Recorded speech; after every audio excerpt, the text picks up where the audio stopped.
Hi, everyone, and welcome back to yet another cracking edition of the Map Round Show. This is the Secrets of Fail series where we're talking to entrepreneurs and CEOs all about the epic business blunders.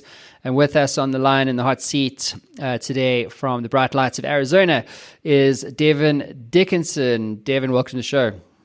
Thanks, Matt. Great to be here. Appreciate it. Yeah, man, anytime, dude. We got a bit of a green screen fail today. But we're making the show must go on, as they say. You know what I'm saying? That was my fault. Yeah, exactly. Alrighty, let's get on with this though. Let's start with the elevator pitch. Devon, what are you up to, man? Yeah, so today I'm currently a CEO of Verified First. It's a company I founded about 10 years ago. We do background screening, drug and alcohol testing for companies across the country.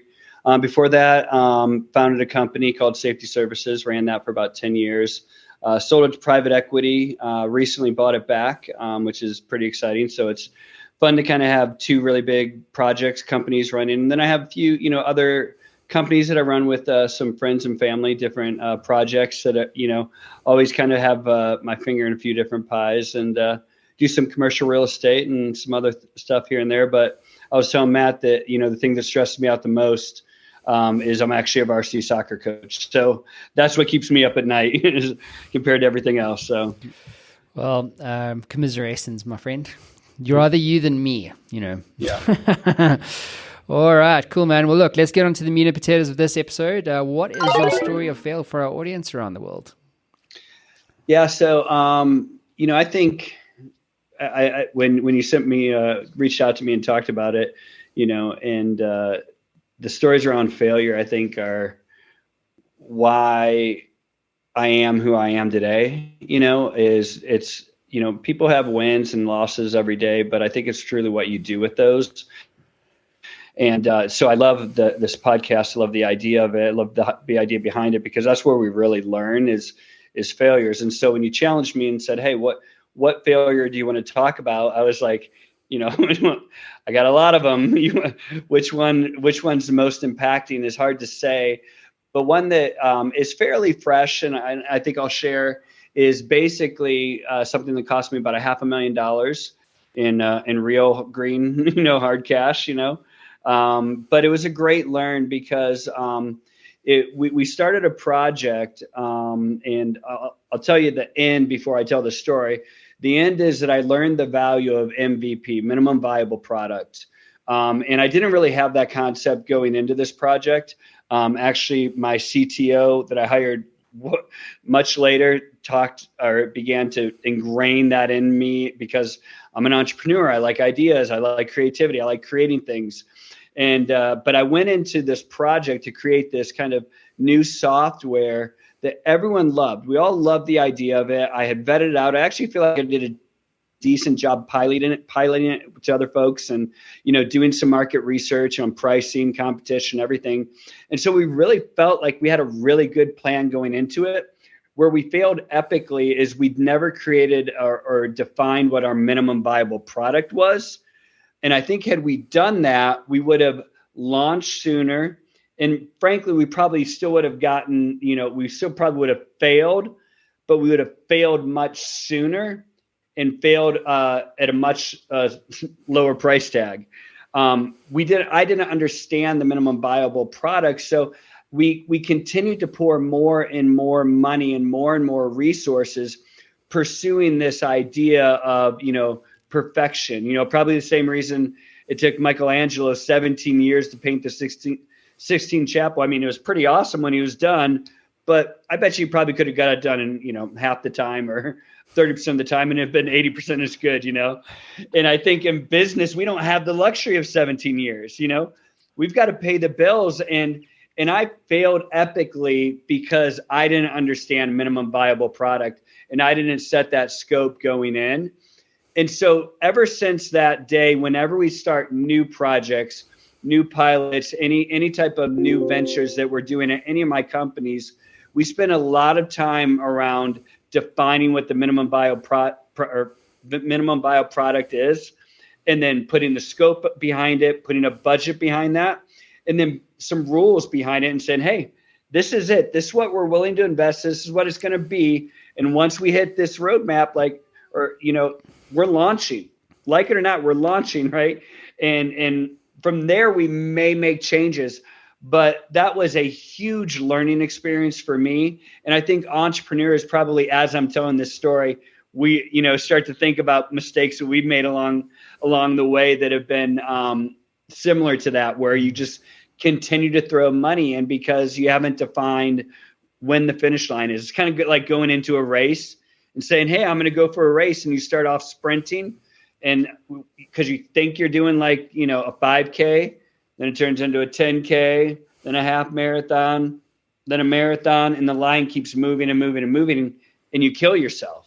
And that's really what happened with us. And like I said, by the time we actually, cut it off, it was $500,000 in real cold hard cash. Yeah, that sucks, dude.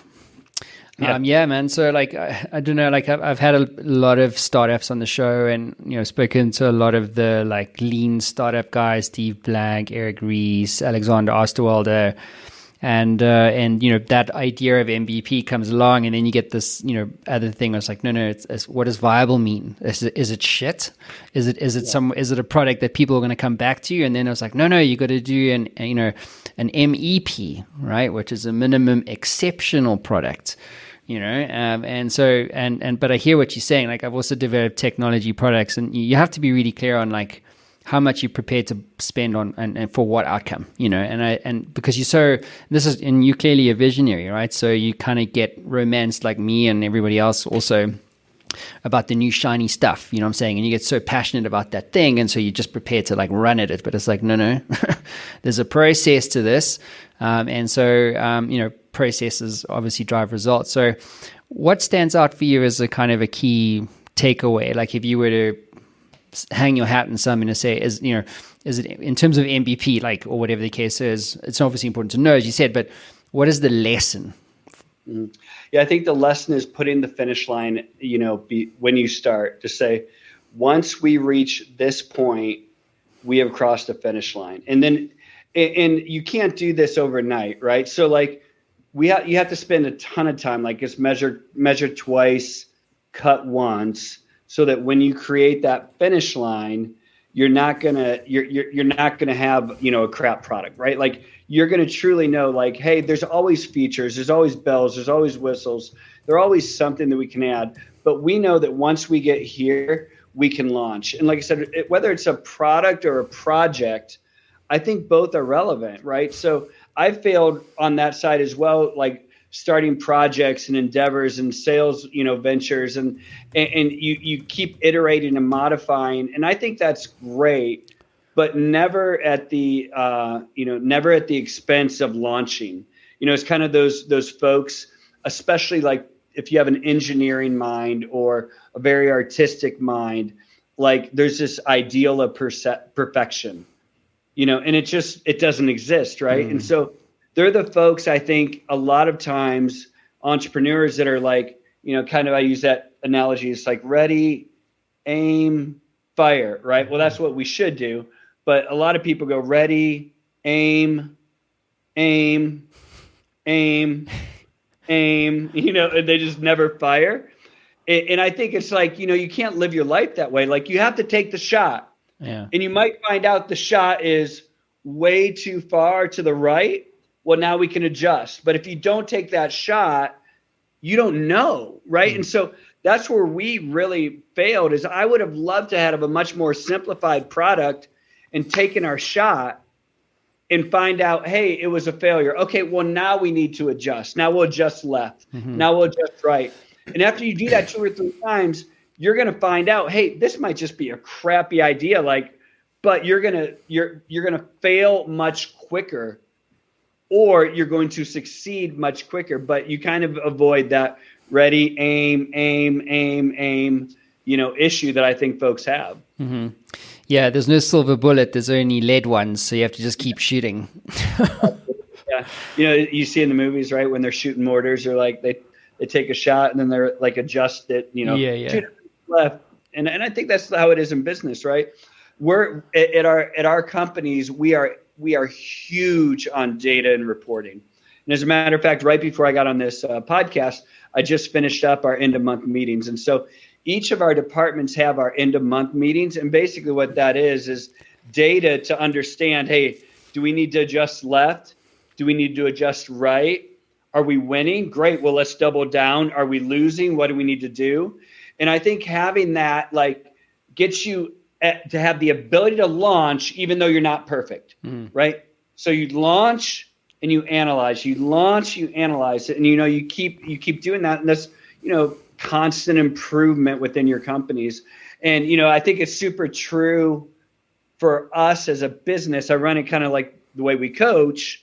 Is I love game film. I don't know about you, but I love game film, and I realized I would bring the team over, and they'd be so excited to watch game film, and they think they're going to go and watch all of their highlights, oh, look at that goal! Did you see me hit that bicycle? Look at that last second goal we had, and they want to watch the highlights, and I don't blame them. They're high school kids, right?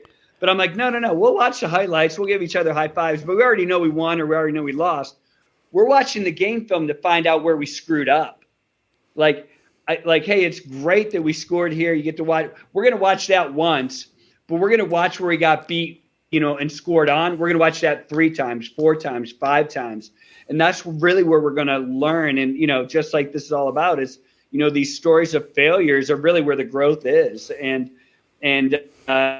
So I think, launching, analyzing, and adjusting, and that's kind of been the story of my life. And I try to fail as quickly and early as possible. Yeah, 100%, bud. So, Devon, if you could get into the Matt Brown Show time machine and do things differently, what would you do differently? You can use that story as a reference and why. Yeah, I feel like I understood the market. In this particular scenario, we understood the competition, and we had a good idea. I really felt like in hindsight, everything's a risk. And, you try to win more than you lose, so I don't regret the swing that we took. I think it was a good swing. What I regret is that I didn't narrow the scope down and make it much clearer as to what the MVP was going to be. I was going into it with too grand of a vision, and I needed to boil that vision down and down and down. It's kind of like that Mark Twain quote. I think it was Mark Twain, where he said, if I had more time, I would have wrote a shorter letter, Mm-hmm. And I think I screwed that up, right? Where I didn't spend enough time shortening, boiling it down, boiling the product down to making it very concise and that minimal viable product. I was trying to come up with the exceptional product, the blow your mind product instead of the minimum viable. And, because again, once you get excited about something, then you bring in other people and they get excited, right? And what should be this big becomes this giant scope of what could be. But that what could be is what could be someday, not what could, not where you want to start. And so I would have spent more time narrowing that scope down at the very beginning. Mm-hmm. Awesome, dude. Tell me, what's your advice to other CEOs, other entrepreneurs, in terms of the importance of failing or failure in business success? Yeah. It's what my life has been built around, almost all of our true successes were birthed from failures, and I think having a mindset to know going into it that, you're going to have failures, right? But that doesn't mean that your business is a failure, right? That's just means that you're adjusting your shots. And so I think there has to be a degree of confidence that you have, although it's been shaken in me several times. And, virtually every great entrepreneur I know has been shaken. But kind of having that belief that it's okay to fail. You can still win the championship, and lose 2 games in a row, but you got to figure out what you did wrong in those 2 games. And I think that's people either A, they don't have the confidence to continue on, or B, they have such arrogance that they won't adjust and they'll just continue doing the same things over and over. And that's where I said, like, it's okay to lose. It's okay to have failures. But sometimes I think folks that are very arrogant just are, they won't make the adjustments, or they won't allow other people to speak in and say, hey, what did we do wrong? What can we do differently? And that humility to change. So confidence to continue on, but humility to change. And and that in and of itself is actually a skill. Some people just don't deal with that very well. I had I told you I just got done with these meetings, and we were talking about a few folks that were with our company and they're not with it now and with us now, and we talked about doing exit interviews with them, and a lot of times you don't want to do those exit interviews because you don't want to hear the negative things that people are going to say about you. And let's face it, some of it might be unjustified, but a lot of it is, right? And that's the feedback that we need. Like, I need that feedback. I need people to tell me what we're doing wrong, what I can do differently, how I can grow, how I need to evolve. And so whether wherever your feedback and wherever your growth is coming, like, we have to be humble enough and desire that enough to be able to use that and change, but also be confident enough to not let it destroy you. Yeah. Devon, just quickly, are there books or tools or resources that you recommend other entrepreneurs use on their journey? What comes to mind? Well, for me, I'm a Christian. Every morning, I spend time in prayer. And I also have people that speak into my life. So I know there are a lot of folks that spend time meditating every morning.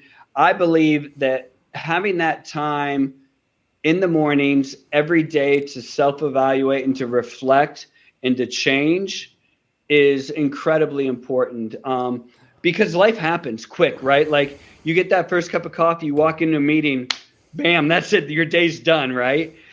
And so you don't get to necessarily change and grow in the middle of the storm. It's reflecting upon that. And so I personally every morning take the time to do that, to reflect. I also, I'm constantly reading books. I used to, I'll be honest here, I'm a cheater now. I used to read like the entire business book, but now I get the get abstract. I don't know if you've heard of it. It's like the executive book summaries. And so you can get through them in like 10 to 15 minutes. But I'm going to tell you, every single one that I read, I've never walked away.